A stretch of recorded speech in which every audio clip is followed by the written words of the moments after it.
I thought this movie was gonna be good. I really did. I heard that it's amazing. I heard that it's underrated. I heard that everyone loves it. You know, all those buzzwords. But I'm sorry, guys. I really don't see it. Good things first. The end before it got interrupted by a mess of a story and the ugliest character animation I've ever seen in a movie. But I will say that the scenery and the backgrounds looked pretty good. Not revolutionary or anything, but they definitely had nice colors. But honestly, that is the only good thing I can give this film. You strip away those isolated moments, The Polar Express is an irredeemable film. Everything about it, other than the pretty music and some backgrounds, is hideous. Let's start off with the worst part about this movie. The animation.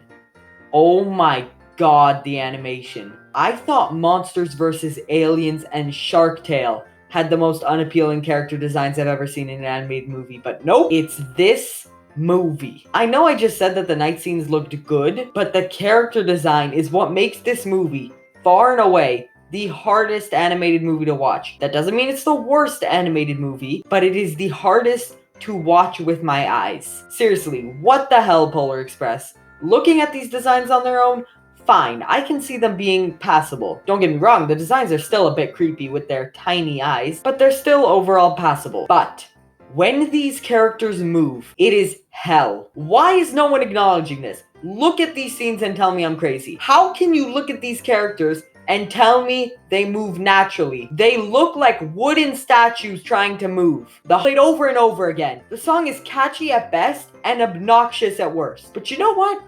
Even miles an hour, you can't see anything in this scene because there's people flipping, there's people throwing hot chocolate, there's people drinking hot chocolate. But don't worry, I'll still be able to see these ragdolls tap dancing. I think that's what they're trying to do.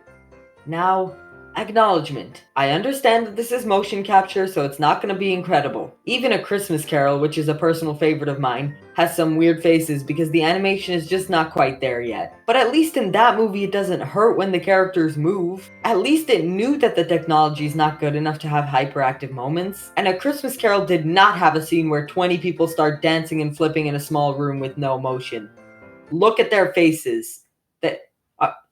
Are they smiling? And I'm sorry, guys, but the atmosphere still wasn't really great. The original book had one of the most cozy and beautiful atmospheres I've ever seen in anything. It's incredible to see a magical train wistfully make its way to the North Pole. The kids never really play an important role to the story. In fact, we don't see their faces for 90% of the story. It's a book that feels like it's more about the journey of the Polar Express than it is about a single plot or character. And you know what?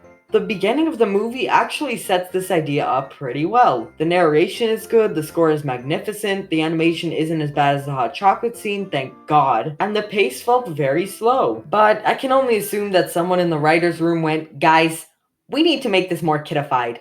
Let's add in loud, obnoxious side characters that completely ruin the delicate tone we've so expertly crafted. And let's add super loud songs that don't do anything except reinforce the kid-friendly vibe. Because apparently kid-friendly means being super annoying and loud and impossible to enjoy. And before you guys blame me for being biased for the book, I actually have way more nostalgia for the movie than the book, so if anything it should be the other way around. It is so apparent to me that this movie wanted to stay true to the books and be marketable to kids at the same time. But to me, that doesn't really make a lot of sense. Kids aren't just mindless zombies who like animated movies because they move. They can also be swept up by a magical movie with nice music and pretty backgrounds. It's just in our nature to like that kind of thing. It doesn't have to have loud, annoying characters and things flying a million miles a second in order for kids to like the movie. You can make an enjoyable movie that caters to kids and adults. That's what Pixar does. That's why everyone loves their films. The only people I can see liking this movie's loud characters and obnoxious voice acting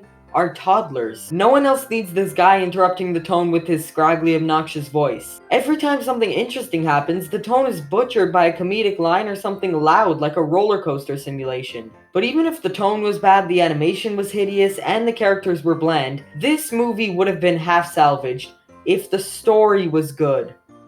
But it isn't. What do all of these events really come up to in the grand scheme of things? What does meeting a bum, losing a ticket, almost crashing a train, getting lost in a toy factory, and watching elves have to do with the end theme of faith? Is it at least fun to watch?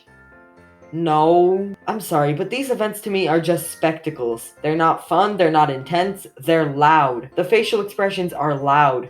The roller coaster simulations are loud. The comedy is loud. And this directly contradicts the beginning, which was very quiet and nice and peaceful. But I know, everyone loves to talk about the amazing theme, how the theme is so great and so fantastic, because it is, right?